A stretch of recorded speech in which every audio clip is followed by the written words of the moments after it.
জয়গুরু। আমার চ্যানেলে বিউটিস কিচেনে আপনাদের সবাইকে স্বাগত।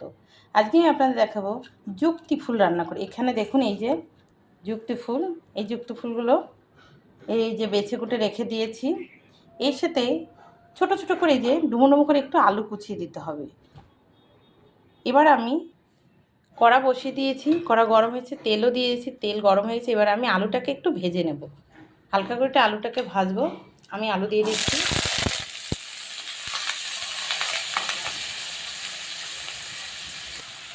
এভাবে একটু কিন্তু এটা কিন্তু লবণ হলুদ দেওয়া লাগবে না, এমনি হালকা এতে একটু ভেজে নিতে হবে আলুগুলোকে।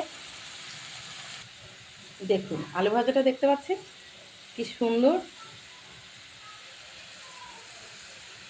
ঠিক এভাবে কিন্তু আলুটা ভাজবেন, দেখুন এমনি খাওয়া যাবে, এত সুন্দর আলু ভাজাটা হয়েছে। এবার আমি আলু ভাজাটাকে নামিয়ে নিচ্ছি। আমি নামিয়ে নিয়েছি। দেখুন আমি যে তেল ছিল সেই তেলে একটু কালো জিরে ফোড়ন দিয়ে দিয়েছি। এবার কালো জিরে হয়ে গেছে, এবার দিয়ে দেবো যুক্তি ফুল আর আলুটাকে একসঙ্গে। এই যুক্তি ফুল কিন্তু ভীষণ ভালো খেতে, ভীষণ উপকার। আমি দিয়েছি লবণ,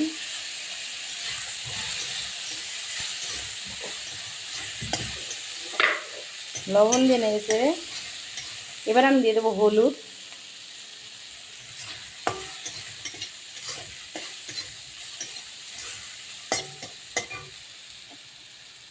আমি দিয়ে দেবো লঙ্কা, 4টে কাঁচা লঙ্কা আমি দিয়ে দিচ্ছি। এবার নেড়ে চেড়ে, এই ফুলটা কিন্তু অনেকেই চেনে না, অনেকেই চেনে না। এটাকে কিন্তু যুক্তি ফুল বলে। এটা একটা থোকা থাকা ফুলগুলো, সেই সরু ডাঁটগুলো ফেলে দিয়ে এই শুধু ফুলগুলো খেতে হয়।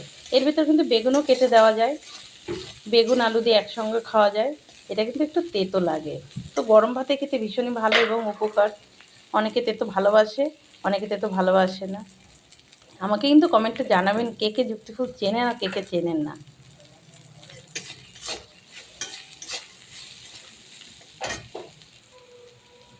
দেখুন আমার যুক্তি ফুল ভাজা হয়ে গেছে। দেখেছে যুক্তি ফুলগুলো শুকিয়ে একদম একটু হয়ে গেছে। এবার আমি নামিয়ে নেব। শুধু মনে হচ্ছে আলু আছে, যেহেতু যুক্তি ফুলগুলো একদম কমে গেছে। এতে একটু বেগুন দিলে সুন্দর ঘাটা ঘাটা হয়। তো আজকে আমার বেগুন নেই, তাই বেগুন দিতে পারিনি। আপনারা কিন্তু বেগুন দিয়ে খেতে পারেন বা শুধু আলুতেও এভাবে খেতে পারবেন। এবার আমি নামিয়ে নেব, আমার হয়ে গেছে। দেখুন বন্ধুরা, যুক্তি ফুল ভাজা আমি নামিয়ে নিয়েছি। তো আপনারা কিন্তু অতি অবশ্যই এভাবে যুক্তি ফুল ভাজা করে খেয়ে আমাকে কমেন্টে জানাবেন। আর এই যুক্তি ফুলে কিন্তু কিছুই এমন দেওয়া লাগেনি, শুধু আমি উপকরণগুলো দিয়েছি, সেটা হচ্ছে কালো জিরে ফোড়ন, কাঁচা লঙ্কা আর আলু, আর কিছুই না। তো আমার এই রেসিপিটা যদি ভালো লেগে থাকে তাহলে please please please like share comment করতে কিন্তু ভুল করবেন না, আর সাবস্ক্রাইবটা করে দেবেন। জয় গুরু।